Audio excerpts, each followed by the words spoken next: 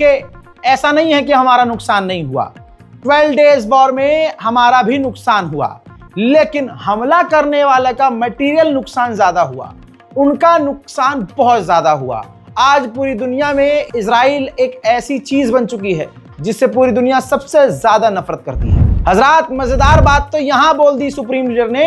उन्होंने कह दिया कि यह झूठ फैलाया जा रहा है कि हमने अमेरिका को कोई संदेश भेजा है, हम बातचीत करना चाहते हैं, ऐसा है वैसा है, लेकिन ये सब झूठ है। सुप्रीम लीडर ने ही आकर क्लियर कर दिया कि हमें अमेरिका से बातचीत ही नहीं करनी, अमेरिका बातचीत के लायक ही नहीं है। इसके बाद डोनाल्ड ट्रंप का बयान आया है, जिस एक बयान में वो कह रहे हैं कि ईरान पर हमला करने के बाद जो पायलट था उसने खूब एंजॉय किया। बाकी हमने B2 बॉम्बर, परमाणु बॉम्बर और भी भारी मात्रा में ऑर्डर किए हैं। I'll tell you that they said for 22 years, sir, our predecessors and us wanted to make this attack. 22 years they wanted to make this attack, and they practiced it 3 times a year for 22 years, and no president gave them the approval to do it until you came along, sir. We want to thank you. I said, did you really enjoy it? They said, sir, we loved it. We loved it. And these are brave men. These are from a different place than some of the people I know who aren't courageous. We have a lot of people that aren't courageous. These people were amazing in the job. उधर Iran के defence minister ने ऐलान किया है कि पहले से ज्यादा अब हम तैयार हैं दुश्मन को जवाब देने के लिए।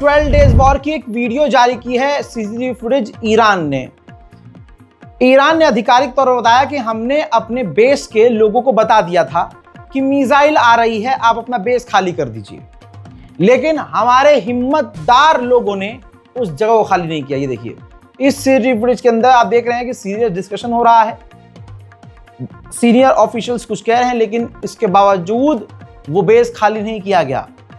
भागने के बजाय मरना गनीमत समझा। हजरात आज सुबह में फिलहाल इतना, इस रिपोर्ट को शेयर कीजिएगा, इंतजार कीजिएगा मेरी और भी अपडेट्स के लिए। तब तक के लिए अस्सलाम।